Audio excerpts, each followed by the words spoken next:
Hello everyone, I am Dr. Shruti Pandey. I am working as assistant professor at Kite Group of Institutions, and today we will be dealing with third part of root locus. What all we have read in previous classes is angle of asymptotes, what exactly asymptotes are, centroid point and breakaway point, break-in point. So these were the things which we have already covered in the last class. So we'll just do a quick review of those particular topics. The first one is angle of asymptotes. तो अगर कोई transfer function is given and we have to find out कि number of poles is not equal to number of zeros, so the remaining zeros which are at infinity, तो कौन से angle से, किस angle से वो इन्फिनिटी की तरफ लोकस जा रहा है, that we find out with the help of angle of asymptotes. ठीक है, तो that is angle of asymptotes, किस पॉइंट से जा रहा है, दैट इज सेंट्रॉइड. इसके अलावा ब्रेकअवे और ब्रेक इन पॉइंट्स, दो पोल्स के बीच में अगर एक ऐसा पॉइंट आएगा कि कहीं पे वो टर्मिनेट हो रहे हैं, टर्मिनेट होने के लिए वो एक्सिस को क्रॉस कर रहे हैं दो पोल्स के बीच में. ठीक है, दो पोल्स के बीच में अगर कहीं पे टर्मिनेट कर रहे हैं, लाइक ठीक है, एक इधर से आ रहा है, एक इधर से आ रहा है, इसको अपना जीरो फाइंड आउट करना है, इसको अपना जीरो फाइंड आउट करना है. तो ये वाला पार्ट जिससे ये अपने जीरो की तरफ जाए इन्फिनिटी में और ये अपने जीरो की तरफ जाए इन्फिनिटी में, ये वाला जो पॉइंट है ये हो गया ब्रेक अवे पॉइंट.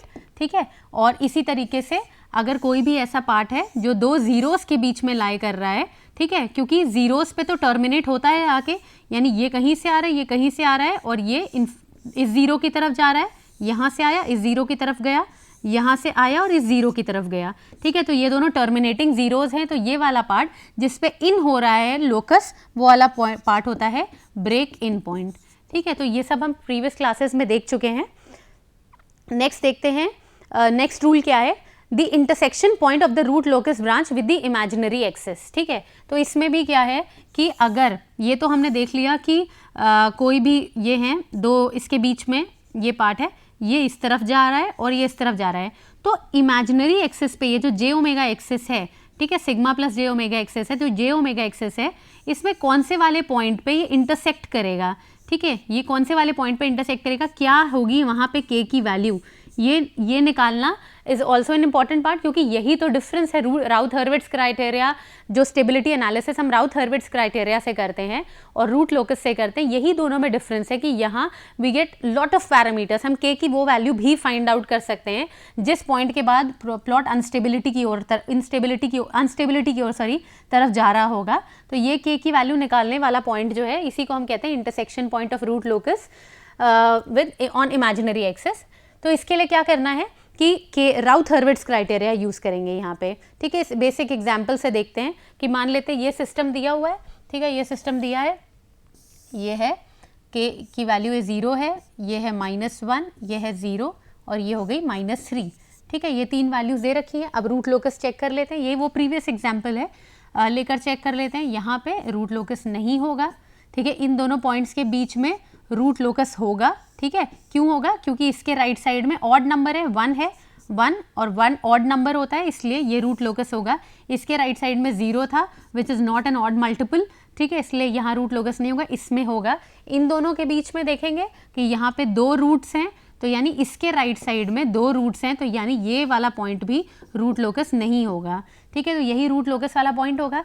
इसमें कहीं पे ये इस तरफ जा रहा होगा, ये इस तरफ जा रहा होगा, कि एंगल ऑफ एसिम्प्टोट्स के बेसिस पे ये एंगल निकाल लेंगे, ये एंगल निकाल लेंगे और एंगल ऑफ एसिम्प्टोट्स के बेसिस पे इधर जा रहा है. अब ये वैल्यू यहाँ पे के की वैल्यू निकालनी है. ठीक है, के की वैल्यू निकालनी है, तो उसके लिए क्या करेंगे, R H criteria 1 + GSHS = 0. 1 + GSHS करना है तो क्या हो जाएगा, S + 1 S + 3 + K = 0. ठीक है, ये क्या होगा, S² + S कर लेते हैं, S + 3 + K = 0. ठीक है, फिर क्या हो जाएगा, S³ + 3S² + S² + 3S + K = 0. ठीक है, इन दोनों को कर लीजिए, वो S³ + 4S² + 3S + K = 0. ठीक है, राउथ हर्विट्ज प्लॉट करते हैं. यहाँ पे राउथ हर्विट्ज के लिए क्या करते हैं, S³ S² s की पावर 1 s की पावर 0, ठीक है, ये क्या हो जाएगा 1, ये क्या हो जाएगा 3, ये हो जाएगा 4, ये हो जाएगा k और ये वाला पार्ट भी हो गया k।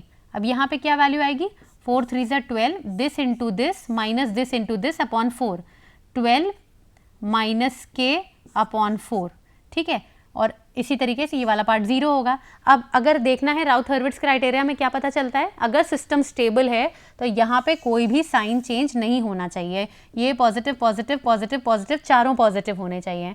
तो ये वाली वैल्यू को देखें तो क्या आएगा minus k upon 4 should be greater than equal to 0, ठीक है, तो यहाँ से k की वैल्यू ये इधर चला जाएगा, यहाँ से k की वैल्यू क्या आ जाएगी 12, ठीक है, तो ये वाले पॉइंट पे k की वैल्यू हो गई 12, ठीक है, इस तरीके से हम निकाल सकते हैं। दूसरा क्या पार्ट है, दूसरा दिख रहा है कि फ्रीक्वेंसी ऑफ ऑसिलेशन, ठीक है, ये तो निकाल लिया किस पॉइंट पे इंटरसेक्ट कर रहे हैं। अब फ्रीक्वेंसी ऑफ ऑसिलेशन यानी यहाँ पे जे ओमेगा की क्या वैल्यू रहेगी, ये अगर निकालना है तो फ्रीक्वेंसी ऑफ ऑसिलेशन के लिए इवन पावर की इक्वेशन देखते हैं, कौन सी होगी इवन पावर की इक्वेशन, राउथ हर्विट्ज से ही देख लेते हैं। ये वाली इक्वेशन जो है वो इवन पावर की इक्वेशन दिख रही है, यानी 4s² plus k equal to 0, ठीक है, 4 और k की वैल्यू हम निकाल चुके हैं 12, तो क्या हो जाएगा 4s² plus 12 equal to 0, s² equal to minus 12/4, ये क्या आया 4 3 ज़ा 12, ठीक है, यहाँ से देख लेते हैं, फिर से यहाँ लिख लेती हूँ मैं, s की पावर s²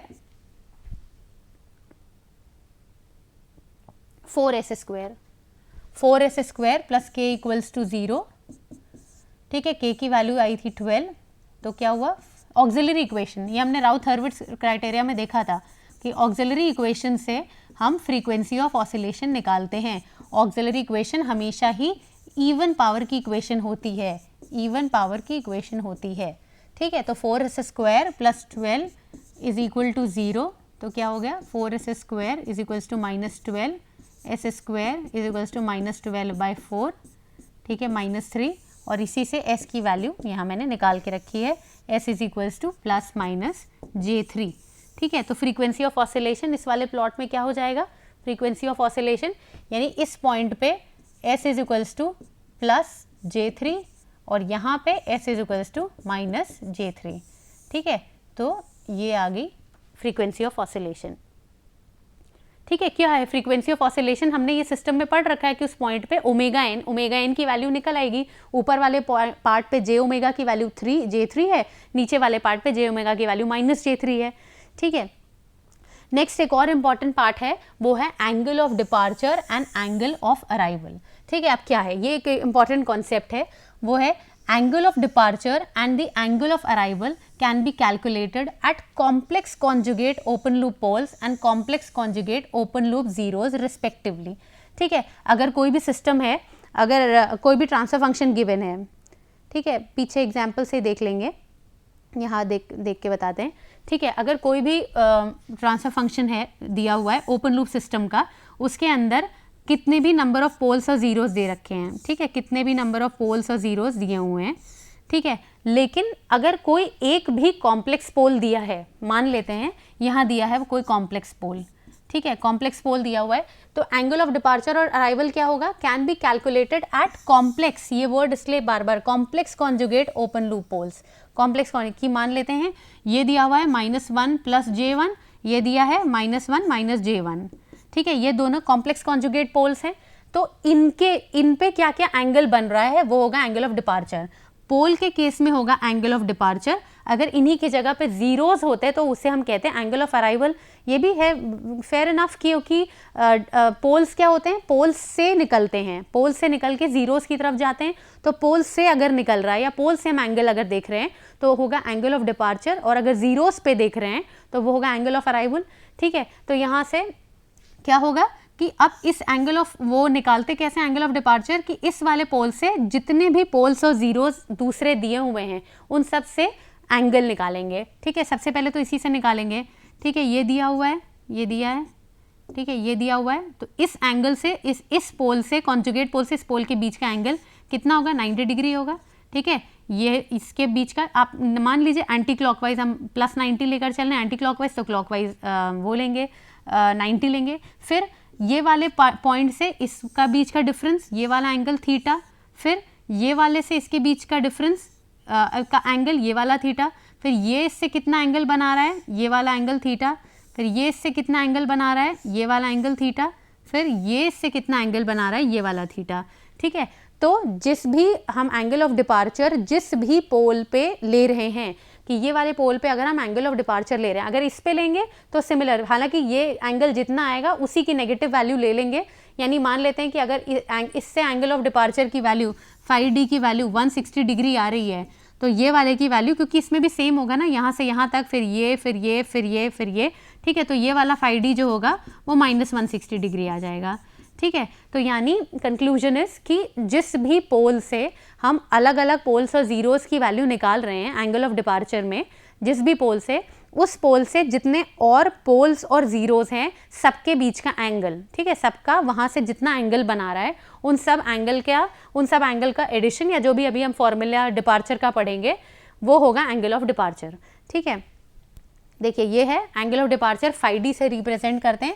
फाई डी क्या होता है, phi d is equals to 180 degree minus phi, और ये फाई क्या होगा, ये फाई होगा summation of phi P minus summation of phi z, यानी पोल्स जितने भी हैं वो उस पर्टिकुलर ये वाले इसमें, ये जो पीछे वाला इसमें था कि जितने भी पोल्स हैं ये पोल्स कितना एंगल बना रहे हैं, और माइनस समेशन वो लिख देंगे हम समेशन ऑफ फाई पी में, माइनस ये जितने भी जीरोज हैं वो जीरोज इस पर्टिकुलर से कितना एंगल बना रहे हैं वो लिखा जाएगा फाई जेड में, ये वैल्यू हो गई फाई। ठीक है, तो एंगल ऑफ डिपार्चर क्या होगा 180 डिग्री माइनस फाई, जहाँ पे फाई की वैल्यू हो गई phi P minus phi z का इंडिविजुअल समेशन। ठीक है, इसी तरीके से एंगल ऑफ अराइवल क्या होता है, एंगल ऑफ अराइवल होता है phi a is equal to 180 degree plus phi, जहाँ पे ये वाला फाई फिर से वही होगा कि phi P minus phi z 180 degree plus. ठीक है, बिल्कुल सेम ही चीज़ है। अगर वहाँ पे कोई दो जीरोज आ गए, ठीक है, दो जीरोज आने का क्या मतलब है कि अगर पोल्स आ रहे होंगे तो ऊपर इक्वेशन इस तरीके की इक्वेशन होगी s+2, ठीक है, whole upon s² plus 2s plus 2, इस तरीके का कुछ होगा। ठीक है, ये होगा अगर GSHS, ठीक है, मान लेते हैं अगर ये है GSHS, तो यहाँ से पोल्स कॉन्जुगेट पेयर निकलेंगे, पोल्स जो होगा वो कॉम्प्लेक्स कॉन्जुगेट होगा। ठीक है, कॉम्प्लेक्स कॉन्जुगेट पोल्स होंगे, कॉन्जुगेट, ठीक है, पोल्स होंगे। तो ये वाला वो केस होगा जो हमने प्रीवियसली डिस्कस किया है। और अगर कहीं पे भी GSHS इस तरीके से दिया हुआ है, GSHS अगर कहीं पे इस तरीके से दिया हुआ है s² plus 2s plus 2 numerator में यानी जीरोज में, और नीचे दिया हुआ है s+2 s+3, ठीक है, ऐसा कुछ दिया हुआ है, तो ये जब बन के आएगा तो इसमें पोल्स की वैल्यू यहाँ होगी, पोल्स कॉम्प्लेक्स कॉन्जुगेट में होंगे। ठीक है, जीरोज, इस केस में जीरोज जो हैं वो होंगे complex conjugate, complex conjugate zeros होंगे। ठीक है, और बाकी जितने नंबर ऑफ पोल्स हैं 0, 2 और -3, ये हो गया 0, ये हो गया -2 और ये हो गया -3। ठीक है, इसी तरीके से और भी जो भी पेयर होगा तो इसमें इससे निकालेंगे सभी के बीच का एंगल। ठीक है, इसका ये सभी के बीच का एंगल निकालेंगे, और ये वाले एंगल्स की मदद से हम एंगल ऑफ अराइवल निकालेंगे। ठीक है, ये एक देख लेते हैं, एक बेसिक सा क्वेश्चन ये दिया हुआ है, इसको सॉल्व करते हैं।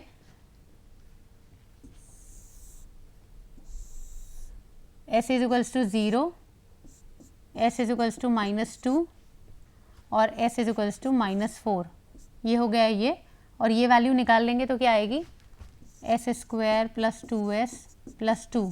ठीक है, मोस्ट प्रोबेबली ये वैल्यू आएगी plus minus j is equals to plus -1 आनी चाहिए। हाँ सर, ये दे रखी है यहाँ पे पोल की वैल्यू, ये आएगी, इसको सॉल्व करने से ये आ रहा है -1j। ठीक है, +-1j आ रही है वैल्यू। ठीक, तब सॉरी ये 0 पे नहीं है, एक है -2 पे, एक है -4 पे। -2 है, s इज इक्वल्स टू -4 है, और ये वैल्यू आ गई +-1j, तो ये हो गया -1 + 1j, और ये वाला जो पोल हो गया वो हो गया -1 - 1j। मैंने पीछे ठीक लिखा था, ठीक है, सही लिखा है। ठीक है, तो ये वाली वैल्यू हो गई। एक ये एंगल हो गया, दूसरा एंगल हो गया ये, तीसरा एंगल हो गया ये निकालना है हमें। ठीक है, यहाँ से देखते हैं एंगल ऑफ डिपार्चर निकालना है। Phi d is equals to 180 degree, पीछे वाला फॉर्मूले से ये जो फॉर्मूला दिया हुआ है 180 डिग्री माइनस फाई। ठीक है, फाई डी निकालना है 180 डिग्री माइनस फाई। ठीक है, अगर उस तरीके से निकालना है, ग्राफिकली भी निकाल सकते हैं और कैलकुलेट करके भी निकाल सकते हैं। तो फाई डी क्या हो जाएगा 180 माइनस फाई, जहाँ पे फाई क्या है summation of phi P minus summation of phi Z whole upon ये पीछे जो फॉर्मूला लिखा है summation of phi P, sorry ये summation of phi P minus summation of phi Z.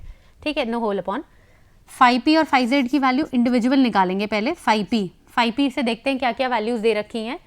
यहाँ से लेकर अगर ये एंगल निकालना है, ये वाला एंगल थीटा निकालना है, मान लेते हैं थीटा 1 है। ठीक है, तो फाई पी में भी सबसे पहले थीटा 1 निकालते हैं।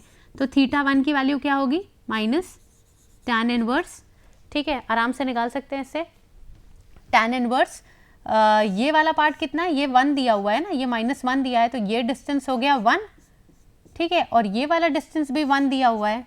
ठीक है, तो टैन इनवर्स 1/1। ठीक है, यानी 45 डिग्री निकल जाएगी वैल्यू 45। ठीक है, तो ये फाई 1 की वैल्यू आ गई 45 डिग्री। अब इसी तरीके से ये वाला पार्ट अगर निकालना है तो यहाँ से लेकर यहाँ के बीच का डिस्टेंस कितना दिया हुआ है फाई 2, मान लेते हैं ये एंगल है फाई 2। ठीक है, तो फाई 2 अगर निकालना है तो यहाँ से लेके यहाँ तक के बीच का डिस्टेंस कितना है 1 2 3 4, यानी ये 4 - 1 इज 3। तो ये क्या हो जाएगा tan inverse base upon height, base कितना है टैन इनवर्स 1/3। ठीक है, 1/3। ठीक है, तो जो भी वैल्यू आएगी ये वाली वैल्यू अपनी फाइंड आउट कर लेंगे और फाई पी की जगह पे समेशन ऑफ फाई पी में 45 प्लस समेशन है तो टैन इनवर्स 1/3। ठीक है, ये हो गई ये, और माइनस फाई जेड तो, और हाँ एक एंगल और आएगा वो होगा ये 90 डिग्री। ठीक है, प्लस 90 डिग्री भी आएगा, plus 90 degree minus phi z कुछ है नहीं। ठीक है, तो इन तीनों वैल्यूज़ को कैलकुलेट कर लेंगे। फाई पी की वैल्यू कुछ 153 डिग्री तक आएगी। ठीक है, 153 डिग्री कुछ आएगी। तो यानी ये वाला जो एंगल है वो कुछ 153 डिग्री, अगर ये हो गया 180, ये हो गया 90, तो इसके बीच में कुछ 153 डिग्री ऐसा होगा। ठीक है, 153 डिग्री कुछ ऐसा होगा। यानी ये दोनों, क्योंकि यहाँ रूट लोकस था नहीं और ये रूट लोकस दोनों जीरोस थे। ठीक है, इन दोनों के बीच में रूट लोकस लाई कर रहा था क्योंकि यही 1 है, ये 1 है, ऑड मल्टीपल है, यानी यहाँ कहीं आगे इंटरसेक्ट होना है। तो ये इधर 153 डिग्री से, ये इधर 153 डिग्री से कुछ इस तरीके से आके टर्मिनेट होंगे इसके अंदर। यानी ये पोल इधर से आ रहा है, ये पोल इधर से आ रहा है, ये वैल्यूज़। ठीक है, और क्योंकि ये ज़ीरोज़ हैं, सॉरी मैंने पहले पोल्स बना दिए थे, ज़ीरोज़ हैं, तो यहाँ से आके ये इधर टर्मिनेट होगा, यहाँ से आके ये इधर टर्मिनेट होगा। तो इस तरीके से मैं एंगल ऑफ डिपार्चर निकालते हैं। ठीक है, अब एक छोटा सा बेसिक गेट का क्वेश्चन कर लेते हैं। इसमें क्या दिया हुआ है, root locus of any system GSHS दिया हुआ है जिसका ब्रेक अवे पॉइंट निकालना है। तो हमने क्या देखा था कि ब्रेक अवे पॉइंट अगर कहीं पे भी निकालना है, ठीक है, ब्रेक अवे पॉइंट अगर कहीं पे भी निकालना है तो उसके लिए क्या निकालनी पड़ती है, कैरेक्टरिस्टिक्स इक्वेशन निकालनी पड़ती है। ठीक है, तो होल अपॉन S+2 S+3। ठीक है, कैरेक्टरिस्टिक्स इक्वेशन, हाँ ये part break away point discuss हो गया था। ब्रेक अवे पॉइंट पे एक ये पॉइंट रह गया था कि अगर कभी भी ब्रेक अवे पॉइंट निकालना है, ये वाले पार्ट पे देख लेते हैं ये। ठीक है, अगर जैसे मान लेते हैं ये दिया हुआ था, अगर कभी भी ब्रेक अवे पॉइंट निकालना है तो उसके लिए क्या निकालना पड़ता है, उसका DK/DS निकालना पड़ता है। एक बार क्रॉस चेक कर लें कि अगर दोनों सेम है तो वहीं पे निकाल देंगे। ठीक है, तो अगर ब्रेक अवे पॉइंट निकालना है, ब्रेक अवे पॉइंट वाला पार्ट वहाँ रह गया था, ब्रेक अवे पॉइंट अगर निकालना है तो कोई भी सिस्टम है उसकी कैरेक्टरिस्टिक्स इक्वेशन लिखेंगे 1 + GSHS। तो ये क्या हो जाएगा, इस अगर ये ट्रांसफर फंक्शन दिया हुआ है ओपन लूप ट्रांसफर फंक्शन अगर ये दिया हुआ है और इसकी कैरेक्टरिस्टिक्स इक्वेशन निकालनी है, कैरेक्टरिस्टिक्स इक्वेशन है ना ये। ठीक है, कैरेक्टरिस्टिक्स इक्वेशन निकालनी है तो क्या होगा 1 + GSHS के उससे S+1 S+3 + K = 0। ये क्या हो जाएगा S² + S S+3 plus k equals to 0, s cube plus 3s square plus s square plus 3s plus k equals to 0, ठीक है। ये हो जाएगा s cube plus 4s square plus 3s plus k equals to 0, ठीक है। और अब क्या निकालना है, डी के बाई डी एस, ठीक है। ये याद रखेंगे, हमेशा ही याद रखेंगे कि ब्रेक अवे पॉइंट जब भी निकालना है, किस पॉइंट से वो ब्रेक अवे हो रहा है या कौन से पॉइंट से वो दोनों पोल्स टर्मिनेट कर रहे हैं, ब्रेक अवे पॉइंट हमेशा ही निकालेंगे डी के by D S is equals to 0 से, ठीक है। तो इसको डी के बाई डी एस अगर करें क्या आएगा, डी के by D s will be equal to 3s square plus 8s plus 3 equals to 0 से, ठीक है। s की वैल्यूज़ बताइए, यहाँ से ये वाले में आप खुद भी कैलकुलेट कर सकते हैं, मैंने कैलकुलेट करके रखी है कि यहाँ से ये दोनों वैल्यूज़ आएंगी, s स्क्वायर है ना ये, तो s की वैल्यू इससे निकालेंगे तो एक आएगी -0.45 और दूसरी आएगी -2.21, ठीक है। तो अगर इसका रूट लोकस में देखेंगे, अगर इसका रूट लोकस देखेंगे तो यहाँ इसमें रूट लोकस में कौन कौन से रूट्स आ रहे हैं, ये आया 0, ये आया -1 और ये आया -3, ठीक है। तो कौन से वाले पार्ट में रूट लोकस होगा, इधर नहीं होगा, नॉट रूट लोकस, ठीक है। इसमें होगा क्योंकि ऑड मल्टीपल है, तो ये वाला पार्ट जो होगा ये रूट लोकस होगा, ठीक है। ये वाला पार्ट भी रूट लोकस नहीं होगा, नॉट रूट लोकस, क्योंकि इधर 2 मल्टीपल्स हैं तो इधर भी रूट लोकस नहीं होगा, ठीक है, ये वाला पार्ट। तो ये क्लियर है कि इसमें 2 वैल्यूज़ अगर आ रही हैं -0.45 और -2.21 आ रही है, तो इनमें से वही वाली कंडीशन या वही वाली रूट वैलिड होगा, है ना, ये वाला ही रूट वैलिड होगा। क्यों ये वाला रूट वैलिड होगा, क्योंकि यही पॉइंट रूट लोकस पे लाई कर रहा है। ये -2.21 तो इधर कहीं लाई करेगा और ये वाला पार्ट तो नॉट रूट लोकस का है, it is not a part of root locus, तो यही वाला पॉइंट रूट लोकस है, इसलिए s इज इक्वल्स टू -0.45 वाली ही कंडीशन को हम सिलेक्ट करेंगे, क्योंकि यही तो यहाँ पे कहीं पे आएगा ये ब्रेकअवे पॉइंट, यानी वो पॉइंट जिस पॉइंट पे आके ये मिल रहे हैं, ठीक है। नेक्स्ट एक वो जो गेट वाला क्वेश्चन था वो वापस देख लेते हैं। ये एक गेट क्वेश्चन दिया हुआ है 2007 या 2003 में आया है, 3 और 7 में, ठीक है, कभी, ठीक है। तो इसमें क्या दिया हुआ है, सॉरी ये तो एंगल ऑफ डिपार्चर का क्वेश्चन है, ये है। इसमें क्या दिया हुआ है, रूट लोकस दिया हुआ है। ये क्वेश्चन है GS HS is equal to K upon S S+2 S+3, ठीक है, ये तो दिया था, ठीक है। हम कोई और वैल्यूज़ लेकर कर लेते हैं कि अपॉन, इसमें न्यूमरेटर भी ले लेते हैं, ठीक है। ये क्वेश्चन नहीं हमने पीछे कर लिया था और इसके अंदर अगर वो वाली वैल्यू दी हुई है तो वो ही पार्ट आएगा। मीन वैल्यू से निकाल कर देखते हैं, ये आएगी कैरेक्टरिस्टिक्स इक्वेशन 1 + GSHS, 1 + GSHS, बिल्कुल सिमिलर क्वेश्चन है। 1 + GSHS निकालेंगे तो क्या आएगा, S+2 S+3 प्लस के इक्वल टू 0, ये क्या होगा, S स्क्वायर प्लस 2S, ये part S+3 plus K is equal to 0, S cube plus 3S square plus 2S square plus 6S plus K is equal to 0, ठीक है। फिर से वो कर लीजिए, S cube plus 5S square plus 6S plus K is equal to 0, ठीक है, ये वाला पार्ट हो गया। अब इसके अंदर वो लगा लीजिए, डी के बाई डी एस को 0 कर लीजिए, डी के by D S is equals to 0, D के बाई डी एस को 0 करने से क्या आएगा, 3S स्क्वायर प्लस 5 2 ज़ा 10S plus 6S is equals to 0, ठीक है। इसमें श्रीधराचार्य लगा लीजिए, -b plus minus under root b square -4ac upon 2a, ठीक है। तो क्या होगा, -10 plus minus 100 -4 into 18 upon 2 into a, ठीक है। तो इस वैल्यू को सॉल्व करिए, इन चारों में से ही कोई ऑप्शंस होंगे, इस ऑप्शन को चेक करिए, ठीक है। तो ये गेट क्वेश्चंस हैं, इसी तरीके के गेट क्वेश्चंस आते हैं।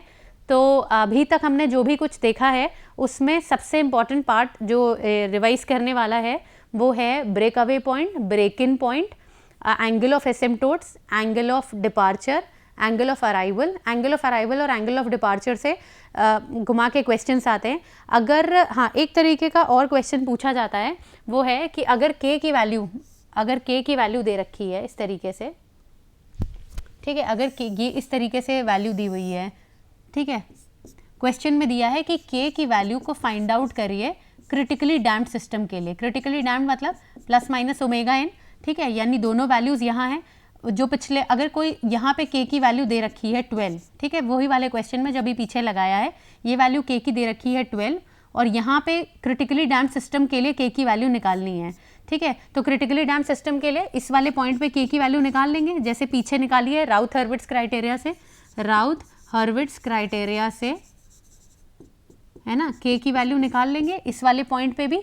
और k की वैल्यू अगर इस पॉइंट पे निकल आई और अगर मानते हैं कि ओवर डैम्ड या अंडर डैम्ड सिस्टम के लिए पूछते हैं, है ना, k की वैल्यू अगर इसके बीच में पूछ रहे हैं कि इसके बीच में k की वैल्यू क्या होगी, ठीक है, तो यहाँ मान लेते हैं k की वैल्यू 2 निकल के आई, ठीक है, k की वैल्यू 2 निकल के आई, यहाँ k की वैल्यू 12 निकल के आई। तो अगर ये वाले के बीच में पूछ रहे हैं या ये वाले सिस्टम के बीच में पूछ रहे हैं, अभी ये वाले के लिए ईजी है निकालना क्योंकि k की वैल्यू यहाँ 2 निकाल ली, k की वैल्यू यहाँ 12 निकल के आई।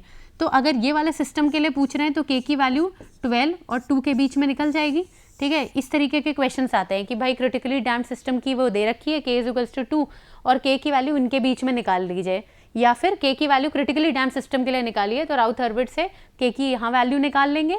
उसके बाद ये वाले सिस्टम में अगर पूछ लिया कॉन्टिन्यूएशन में तो इसकी ये रेंज निकाल लेंगे। इसी तरीके से ये पूछ लिया है और यहाँ अगर k की वैल्यू गिवन है तो 2 और 0 के बीच में यहाँ जो भी k की वैल्यू आएगी, ठीक है, 2 और 0 के बीच में जो भी रेंज आई ये वाली वैल्यू निकाल लेंगे। तो इस तरीके से under damped, over damped system, critically damped system और अनडैम्प्ड सिस्टम, सभी सिस्टम्स में k की जो रेंज होगी वो भी हम रूट लोकस के थ्रू इजीली निकाल सकते हैं।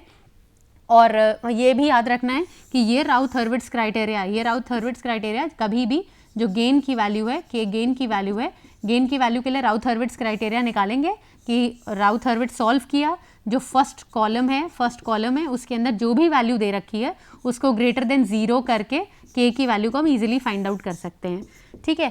तो this was all about basic rules of ये रूट लोकस। और अभी सिस्टम के अंदर कुछ ऐसे इफेक्ट्स देखेंगे कि अगर पोल को एडिशनल पोल को ऐड कर दिया, कोई सिस्टम है जिसमें 6 पोल्स दिए हुए, 4 जीरोस दिए हैं, अगर हमने सिस्टम के अंदर एडिशनल पोल्स ऐड कर दिए तो पोल्स को ऐड करने से सिस्टम पे क्या इफेक्ट पड़ रहा है।